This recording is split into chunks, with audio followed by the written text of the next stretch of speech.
Hello and welcome to the Student Employment Talent Management System training for new hiring managers and supervisors.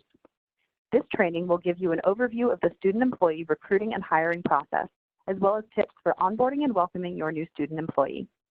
Regardless of your role in the student hiring process, it is important to understand what this process looks like so you know the responsibilities of your role, can anticipate what to expect at each stage, and are able to provide a positive onboarding experience for your new student employees. In this presentation, we will cover an introduction to student employment at GW, student employee types, how to get started with student employment, the student recruiting process, the student hiring process, GW's background screening policy, tips for onboarding your new student employee, supervisory responsibilities, performance recognition and evaluations, when you must terminate a student's employment, and other resources that are available to you.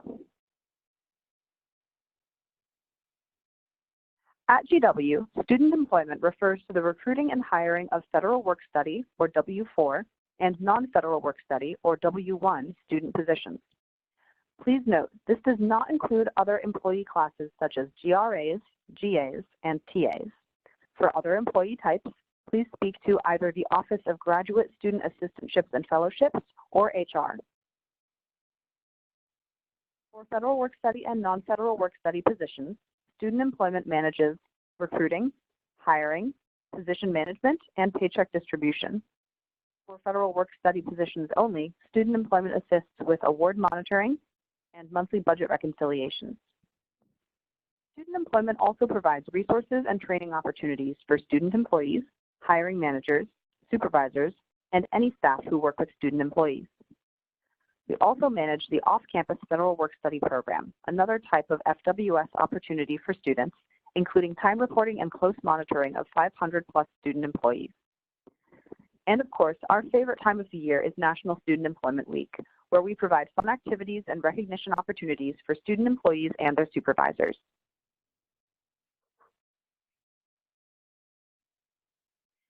As we mentioned, the two on-campus employee types that student employment manages are federal work study and non-federal work study positions. You can decide which of these position types works best for your department. Keep in mind, there is no qualitative difference between the students you will be able to employ in federal work study versus non-federal work study positions. For FWS positions, your department only pays 25% of the student's hourly wage, and the remaining 75% is covered by federal funding. To be eligible for a FWS position, a current GW student must have an accepted FWS award from the Office of Student Financial Assistance for the current academic year.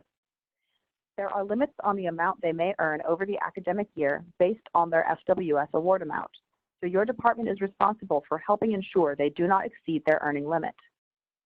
FWS positions may only be held during the FWS program each year, the start and end dates of which can be found on our website. Students may only hold one FWS position at a time, so they may change FWS positions during the school year, and they may hold non-FWS positions in addition to an FWS one. In non-FWS positions, your department pays 100% of the student's earnings. To be eligible for a non-FWS position, an individual must simply be a current GW student. There is no limit on the student's earnings over the course of the academic year, though limits on a student's hours per week are strongly encouraged. These positions can also remain active over the summer months. Students may hold multiple non-FWS positions at a time, potentially in addition to one FWS one. It is highly suggested that all students work no more than 20 hours per week so they can focus on their academic pursuits and to allow more students the opportunity to work. International students may only work up to 20 hours per week during the academic year per their visa requirements. All students may work up to 40 hours per week during official school breaks. These limits are cumulative of all jobs the student holds at GW. Federal work study and non-federal work study positions are always paid per hour the employee works, never a flat rate or stipend. To get started with the student recruiting and hiring processes, there are a few things you must do.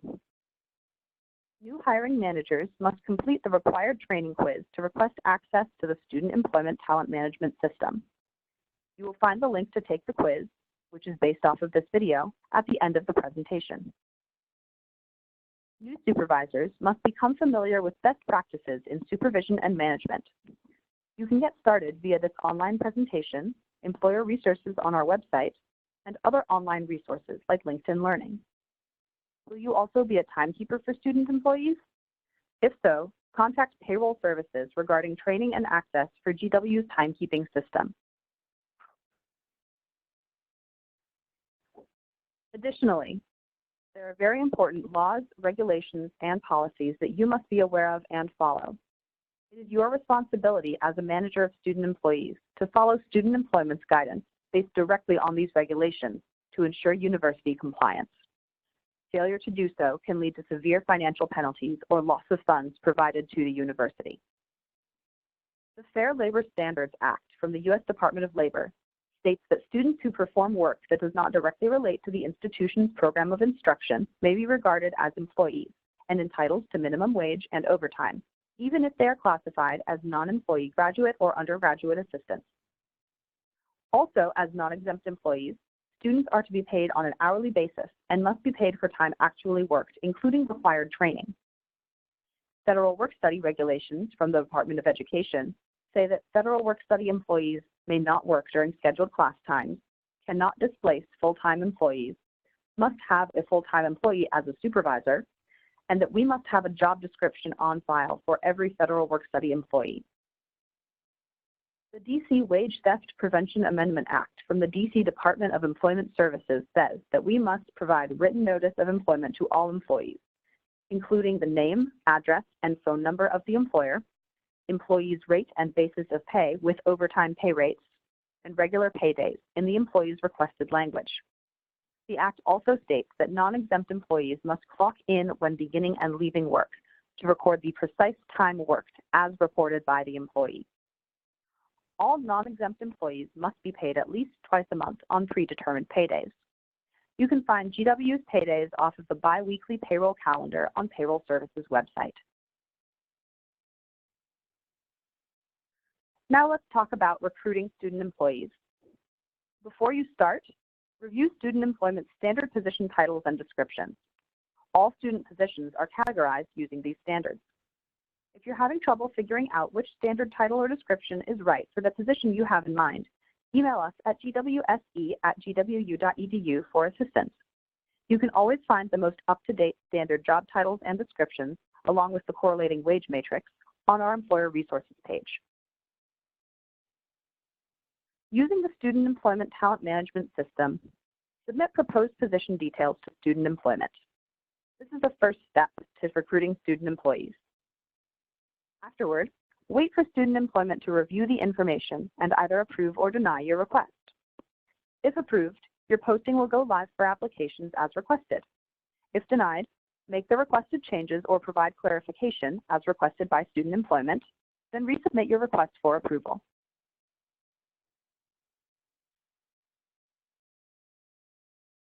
Students will be able to apply to the position posting until it is closed.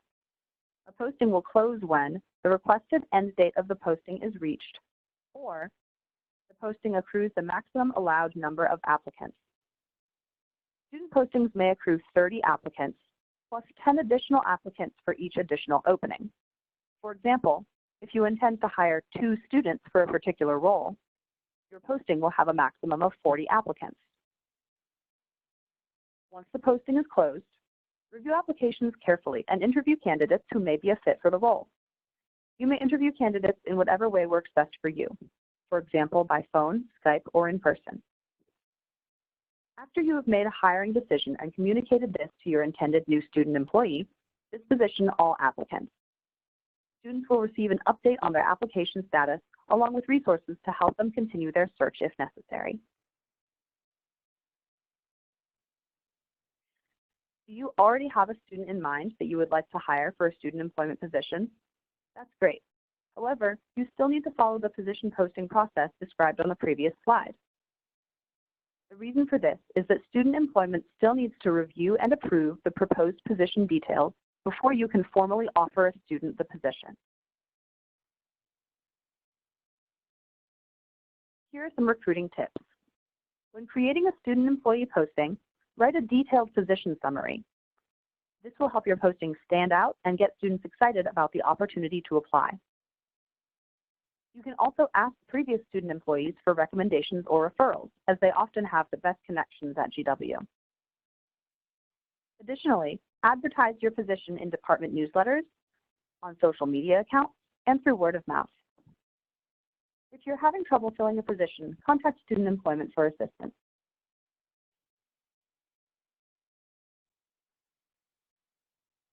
Now it's time to move on to the student hiring process. To begin, you will create the offer letter and hiring proposal in the Student Employment Talent Management System and send it to Student Employment for approval. Keep in mind, if your department requires Finance Director approval, send it to them for review first. Then the Finance Director will send it directly to Student Employment once approved. Then, wait for Student Employment to review the offer letter. If approved, the offer letter will be sent to the student by Student Employment directly. If denied, make the requested changes, then resubmit your request for approval. If a background check is required for the position, the student and hiring manager will then receive information and status updates from Talent Acquisition and Recruitment.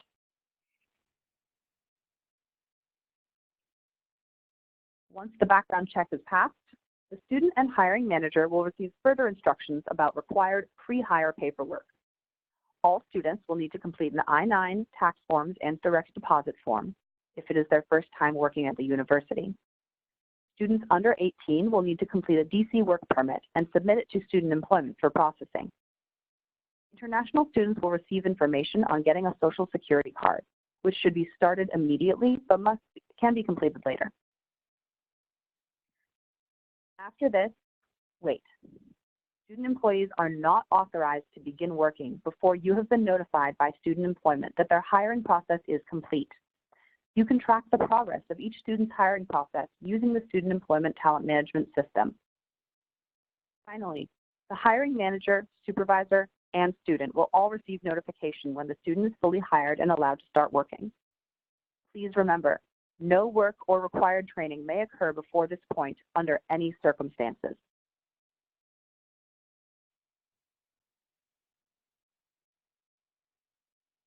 Effective July 1st, 2016, the GW background screening policy was updated and continues to help protect the safety and security of the university's students, faculty, staff, and guests, as well as university assets, by reducing the likelihood of crime, injury, or loss, and increasing confidence in the university's workforce. In the updated policy, standard background screenings for student employment positions will only be required in positions that are financially, safety, or security sensitive, as defined by the background screening policy. The following positions are financially, safety, or security sensitive. Positions engaged in financial transactions, either processing and/or viewing. Positions that work in residence halls. Positions with access to restricted areas or university keys. Positions that work with minors. Positions that require driving university vehicles. And positions that have access to sensitive data, such as student records, social security numbers, grades, and admission records.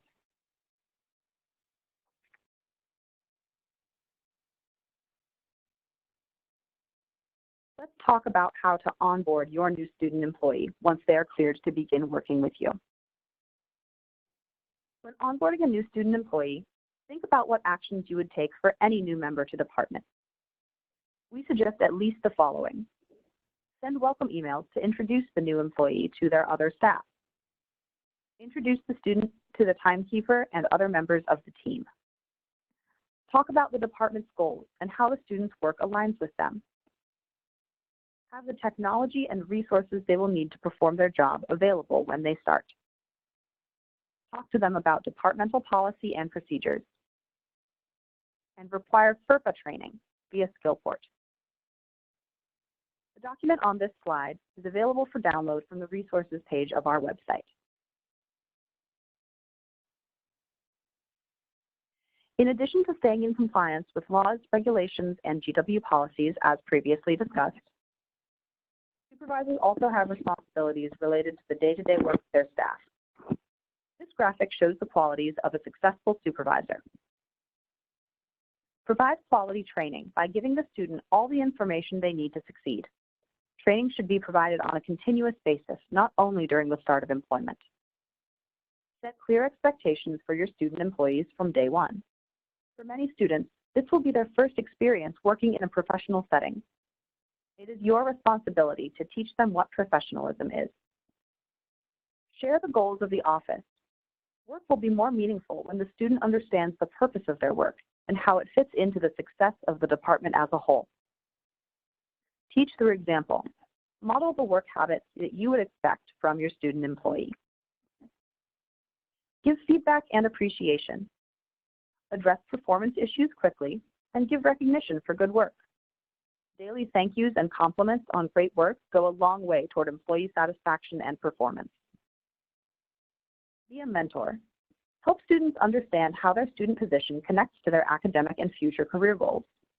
Encourage your employee to interact with the Center for Career Services so they can further articulate and explore how all of their GW experiences connect to the development of their career path.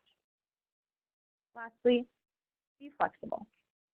Student employees are students first and employees second. While there are certain expectations surrounding their employment, be understanding and flexible whenever possible. One of the most important and rewarding aspects of employing students is to help guide their professional development. We strongly encourage you to complete performance evaluations with your student employees each semester. Not only will the students learn valuable information to enhance their future career paths, but you will also develop a stronger employee for your department. You can find the GW Student Employee Performance Review on the resources page of our website. The most anticipated time of the year for the student employment team is National Student Employment Week.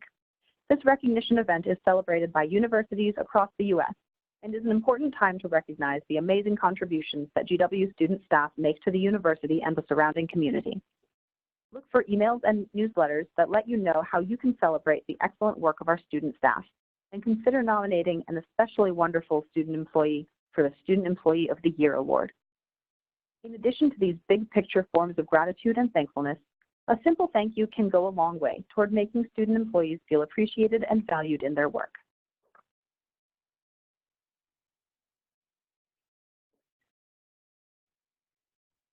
To end the employment cycle for a student employee, we must discuss the termination process.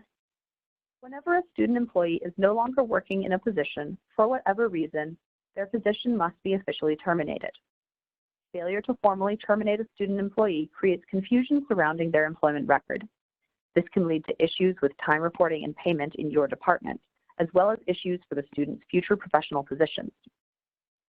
To terminate a student employee, supervisors should request that their HR representative initiate a formal termination request.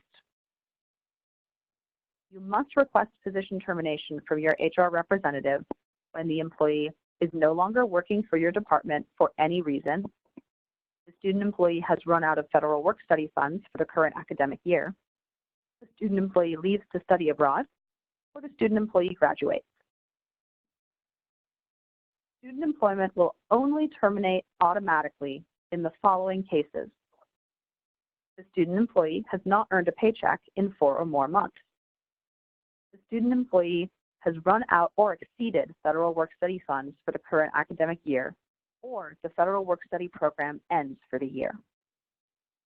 The student employee fails to update required I-9 documentation as notified by student employment, or the student employee is found to have graduated and the department fails to terminate them.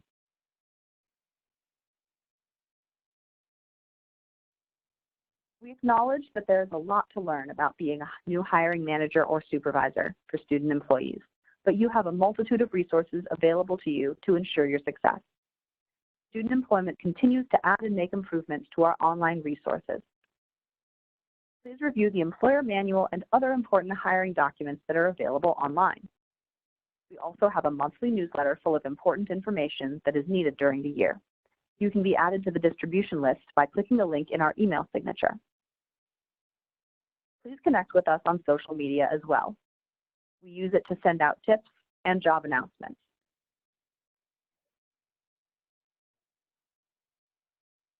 And of course, the student employment team is available to assist with your questions, issues, or concerns.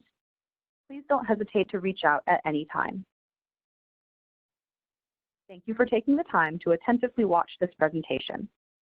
If you are viewing this presentation in order to gain access as a hiring manager to the Student Employment Talent Management System, please follow the link on screen now to take the quiz. Thanks again for your time, and we look forward to working with you going forward.